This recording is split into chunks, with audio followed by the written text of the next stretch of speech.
मित्रों नमस्कार। आप सभी का आज के हिंदू एनालिसिस में स्वागत है। आज है दिनांक 19 दिसंबर 2022 और आज के हिंदू एनालिसिस में हमारे पास जो टॉपिक्स हैं वो कवर करेंगे। कुछ हिंदू टॉपिक्स एनालिसिस हैं, एक संपादकीय के कुछ पार्ट्स हैं, उसको हम कवर करने जा रहे हैं। तो चलिए अपनी जर्नी को स्टार्ट करते हैं। आज का जो मामला है ये क्वेश्चनेबल रिफ्यूजल है। जैसे कि आप सभी को पता होगा भी ये रिसेंट में काफ़ी ज़्यादा न्यूज में रहा है। 2002 का यह मामला है। गुजरात, हम सभी जानते हैं गुजरात दंगों के दौरान का मामला है ये। अहमदाबाद के पास एक गांव है, वहां भीड़ ने ना 5 महीने की गर्भवती बिल्किस बानो के साथ सामूहिक बलात्कार किया था। साथ ही उनकी जो बेटी थी उनकी भी हत्या कर दी गई थी और उनके जो फैमिली मेम्बर्स थे, है ना, उनकी भी हत्या की गई थी, है ना, इनकी।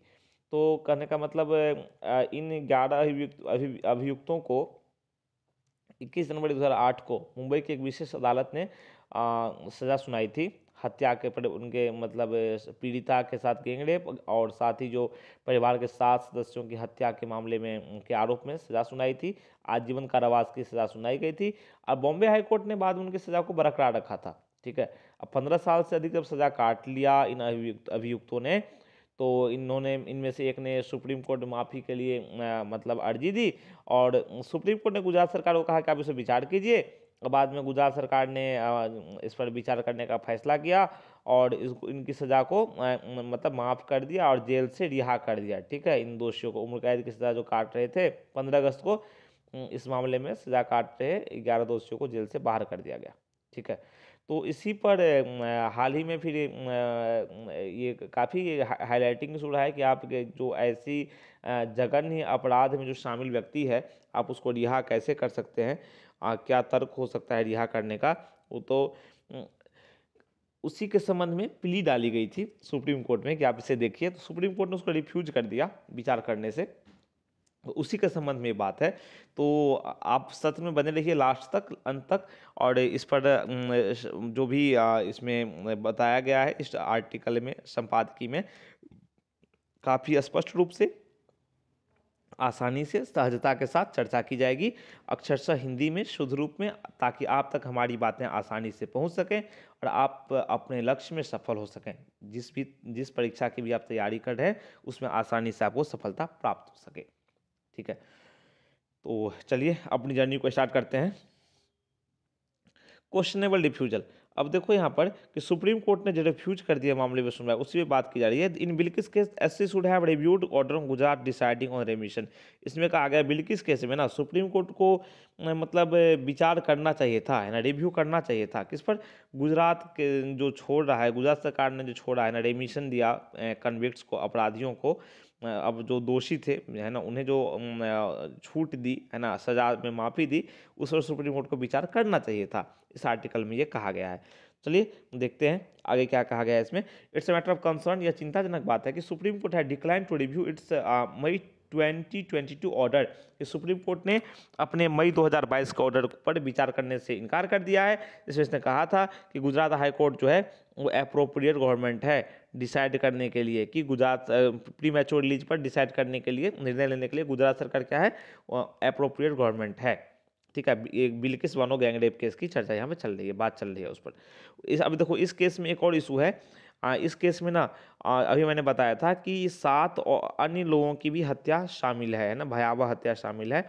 अब देखो कि सुप्रीम कोर्ट ने मना कर दिया, तो उसी पे यहाँ बताया गया है कि उसको हल्का सा यहाँ संदर्भ दिया गया है। आगे देखो आप, court's jurisdiction to review its own order is limited to. देखो कोर्ट का जो जुरिडिक्शन है, अधिकार क्षेत्र है ना, अपने ऑर्डर को रिव्यू करने का, ये क्या है, ये सीमित है करेक्टिंग एनी एरर, जो एरर हुआ है या जो कोई समस्या है उसको सुधार करने पर तक सीमित है, कि आप उसको सुधार कीजिए अगर आवश्यकता बनती है तो।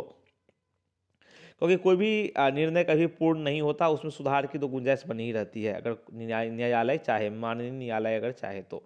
It's also a discretionary remedy and generally not heard in open court. अब देखो ये है कि विवेकाधीन उपचार है, मतलब रेमेडी है, और उसको जनरली ओपन कोर्ट में नहीं सुना जाता है। सुनवाई इस पर ओपन कोर्ट में नहीं होती है, खुली कोर्ट में नहीं होती है, क्योंकि कुछ संजीदे मामले होते हैं जिस पर सुनवाई खुली कोर्ट में नहीं होती।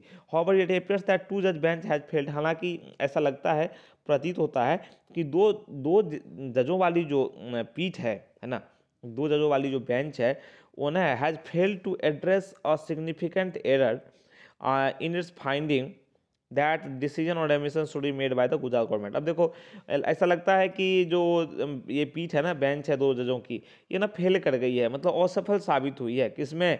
तो इस पर निर्णय लेने में, है ना, मतलब ये निर्णय जो है कि गुजरात सरकार को एडमिशन पर फैसला लेना चाहिए, निर्णय लेना चाहिए, उसके अपने निष्कर्ष देने में, है ना, ये फिर विफल साबित हुई है। The case, which arose from one of the many heinous crimes that took place during the 2002 एंटी-मुस्लिम pogrom इन गुजरात। अब देखो, मैंने बताया आपको 2002 के जो गुजरात राइट्स थे, उसी समय ये घटना घटित हुई थी।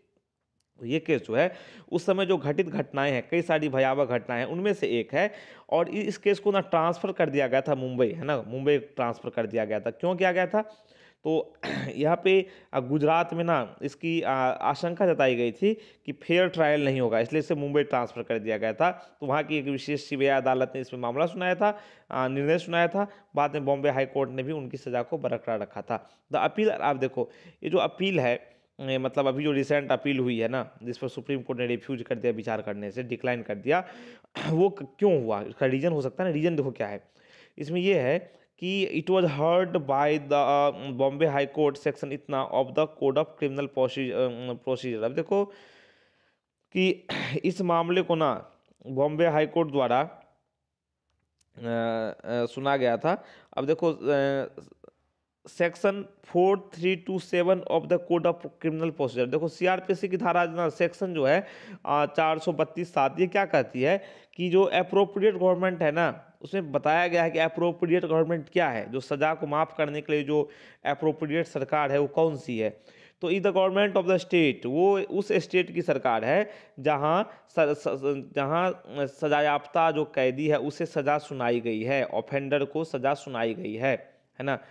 अब देखो यहाँ पे क्या कहा गया कि जहां सजा सुनाई गई है वो उसको मतलब माफ करने के लिए, उस पर निर्णय विचार करने के लिए अप्रोप्रिएट गवर्नमेंट है। लेकिन सजा कहाँ सुनाई गई? मुंबई में।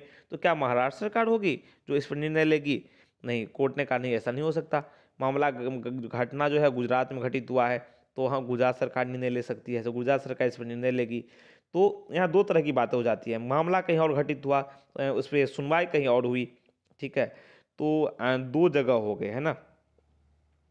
अब देखो यहाँ पे इसमें प्रोविजन है क्लियर कि जहाँ सजा सुनाई गई है ना, वही सरकार इस पे फैसला ले सकती है कि माफ किया जाए कि नहीं, छूट दिया जाए कि नहीं सजा में।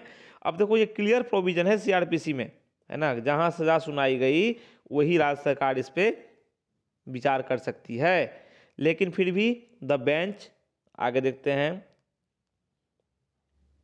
फिर भी the bench had taken the view. अब देखो बेंच का क्या व्यू था, है ना, सीआरपीसी में प्रोविजन ही है। बेंच ने क्या कहा कि चूंकि ऑफेंस गुजरात में हुआ और ट्रायल मुंबई में हुआ, है ना, फर्दर मैटर्स, फिर बाद में क्या हुआ, मामला जो है वो गुजरात में लौट गया, है ना। ट्रायल के देखो इसने कहा कि घटना गुजरात में घटित हुई, फिर मुंबई में सुनवाई हुई, अब ये आगे मामला जो है वो मतलब ट्रायल के मामले में गुजरात लौट गया। It had also noted that transfer of trial जो है, इसने कहा कि ट्रांसफर ऑफ ट्रायल जो है ना वो दूसरे स्टेट में क्यों गया, बिकॉज एक्स्ट्रा ऑर्डिनरी सर्कमस्टांस है, कुछ विशेष परिस्थितियों के कारण वहाँ पर गया। Bench view was quite peculiar. देखो इस बेंच का ना स्पीड का जो विचार था बड़ा ही कुछ असाधारण था, क्योंकि यह एक वैधानिक प्रावधान के उल्टा जाता है, विपरीत जाता है। वैधानिक प्रावधान अभी मैंने बताया सीआरपीसी की धारा क्या कहती है, the transfer to place only because the fair trial was not possible in Gujarat. अब देखो ट्रांसफर क्यों, मामले का ट्रांसफर क्यों हुआ, क्योंकि गुजरात में ना फेयर ट्रायल मतलब निष्पक्ष सुनवाई संभव नहीं था, है ना। गुजरात सरकार की ओर से इसे प्रभावित किए जाने की आशंका थी, इसी आशंका के मद्देनजर इस मामले को गुजरात से बाहर ट्रांसफर कर दिया गया था। It stand true reason that the Gujarat government ought to have been divested of the power to consider admission. In the same case. Another aspect of the earlier order was that, अब देखो दूसरा aspect जो है ना earlier order का, वो क्या है कि रेमिशन should be consider under its 1992 policy. अब देखो सुप्रीम कोर्ट ने पहले अपने ऑर्डर में कहा था क्या कि जो रेमिशन है ना वो 1992 पॉलिसी के तहत करो। देखो सरकार की एक नीति होती है कि रेमिशन हम कैसे करें, है ना, सजा में छूट कैसे दें, तो सरकार उसको ना बार बार अपडेट करती रहती है। तो 1992 की जो नीति थी ना इसकी सरकार की, सुप्रीम कोर्ट ने कहा आप इसके अनुसार इसे विचार करो, मामले पर जो विचार आप कर रहे हो ना 1992 की नीति के अनुसार करो। सरकार बाद में 2014 की नीति एक लेके आई थी, ठीक है, तो लेकिन इसमें 2014 की नीति को अप्लाई नहीं किया गया था, ठीक है। 2014 की नीति जो है तो उसमें मतलब मापदंडों को कड़ा कर दिया गया था, ठीक। तो जैसे कि मैं बताता हूँ आपको, गुजरात सरकार ने जो सजा याफ्ता कैदियों की रिहाई के लिए बाकायदा दिशा निर्देश जो 8 साल पहले 2014 में जारी किए थे, उसमें कहा था कि 2 या 2 से अधिक व्यक्तियों की हत्या के लिए और बलात्कार या सामूहिक बलात्कार के दोषी जो हैं कैदी जो सजा याफ्ता है उन्हें सजा माफ नहीं की जाएगी, उनकी सजा माफ नहीं की जाएगी। ये 2014 का मतलब 2014 की नीति है गुजरात सरकार की। लेकिन कोर्ट ने कहा आप इस पर 1992 की नीति के तहत बात करो। Accordingly, in the absence of any specific curbs in that policy on the power to remit the sentences of those involved in heinous crimes, the convicts were released। अब देखो इसमें क्या है कि जो 2014 की नीति है उसके अनुसार विचार किया गया नहीं, तो 1992 की जो नीति है ना उसमें क्या था, absence of any specific curbs in that policy on the power to remit the sentences of those involve in heinous crimes. अब देखो हीनियस क्राइम्स में जो शामिल हैं उनकी सज़ा को, मतलब जघन्य अपराध में जो शामिल हैं उनकी सज़ा को माफ़ करने की जो शक्ति है ना, उस पर ज़्यादा मतलब कड़े मापदंड नहीं हैं, उस पर सीमाएँ नहीं हैं 1992 की नीति में। इसलिए क्या हो गया कि कन्विक्ट्स रिलीज हो गए, बाहर निकल गए जेल से, इन्हें माफ़ी दे दी गई, ठीक है। Centre it were later reveal that, अब बाद में पता चला कि सेंटर ने भी, केंद्र ने भी सहमति जताई डिसीजन के साथ कि ठीक है you can go ahead. Fortunately, the refusal to review the early order will not affect the outcome of a separate petition challenging their release। अब देखो फॉर्चुनेटली, अब देखो सब एक है, एक पॉइंट तो यहाँ पे है कि refusal to review the earlier order, पूर्ववर्ती ऑर्डर को जो रिव्यू करने का जो मतलब वो दिया गया था, मतलब याचिका डाली गई थी, उसको रेफ्यूज कर दिया सुप्रीम कोर्ट ने। इससे ना मतलब सेपरेट जो पेटिशन है उन कैदियों के रिलीज के लिए, जो सेपरेट पेटिशन जो दिया गया कि उनकी रिलीज को जो चैलेंज करने के लिए, विरोध करने के लिए जो अलग से पेटिशन दिया गया है, उस पर इसका प्रभाव नहीं पड़ेगा, इस रेफ्यूजल का उस मतलब पेटिशन पर प्रभाव नहीं पड़ेगा, जो पेटिशन इन कैदियों की रिलीज को मतलब बाहर निकलने को चैलेंज करती है। There seem to B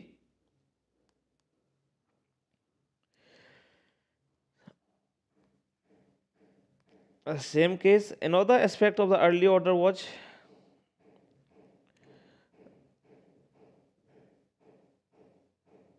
I think this slide has been repeated here. Sorry for technical inconvenience, असुविधा के लिए खेद है। I would like to request technical team, please update next slide. Yeah, there seem to be enough grounds to question। देखो यहाँ पे enough round to question, मतलब पर्याप्त आधार है क्वेश्चन करने के लिए कि रेमिशन जो है ना, मतलब रेमिशन जो दिया गया है उस पर मतलब उस पर प्रश्न उठाने के लिए पर्याप्त आधार है यहाँ पर, जो मैंने यहाँ पे चर्चा की, आप सभी ने समझा, इसको देखा। कोर्ट्स फाइलिंग सजेस्ट, अब कोर्ट के जो फाइलिंग्स हैं वो सजेस्ट करते हैं कि ट्रायल जज opinion against release was disregarded and further the presence of political functionaries including BJP MLAs on a committee that recommended the release। अब देखो कि आगे देखो कि प्रेजेंस ऑफ पॉलिटिकल फंक्शनरी, जो पॉलिटिकल जो फंक्शनरीज थे इंक्लूडिंग जो बीजेपी के एमएलए थे, है ना, जो कमिटी में थे, वो जिस और उस कमिटी ने रिकमेंड किया था इन कैदियों की रिलीज का, है ना, जेल से रिहाई का, may also have vitiated the decision. Supreme court में स्टिल हैव एन अपॉर्चुनिटी। अब देखो सुप्रीम कोर्ट के पास ना अभी भी अपॉर्चुनिटी है, सुप्रीम कोर्ट अभी भी इसे देख सकती है ना, इस मामले पे पुनर्विचार कर सकती है, ठीक है। क्योंकि अब देखो, अब इसने कहा ना कभी कि बीजेपी एमएलए इसमें थे, जो पॉलिटिकल जो फंक्शनरीज हैं वो इसमें थे कमिटी में, और इसी कमिटी ने इस डिसीजन का ना दुरुपयोग किया है ना, vitiated the decision the supreme court में still have an opportunity, supreme court के पास अभी भी अपॉर्चुनिटी है कि वो लेजिटिमेसी चेक कर देखे, allowing the pre mature release का, ठीक है, ऑफ दो directly involve in communally motivated crimes. जो कम्युनली मोटिवेटेड क्राइम्स है ना, मतलब जो जो कम्युनली मतलब जो, देखो आप यहाँ पे कम्युनिटी आप जानते हो ना, समुदाय आधारित है ना, समुदाय आधारित जो प्रेरित जो अपराध हैं, ठीक है, संप्रदाय प्रेरित जो अपराध हैं, उस पे मतलब उस पे देखने का में शामिल जो लोग हैं, उसमें उस पर विचार करने का, उसके मामले को देखने का सुप्रीम कोर्ट के पास अधिकार बनता ही है।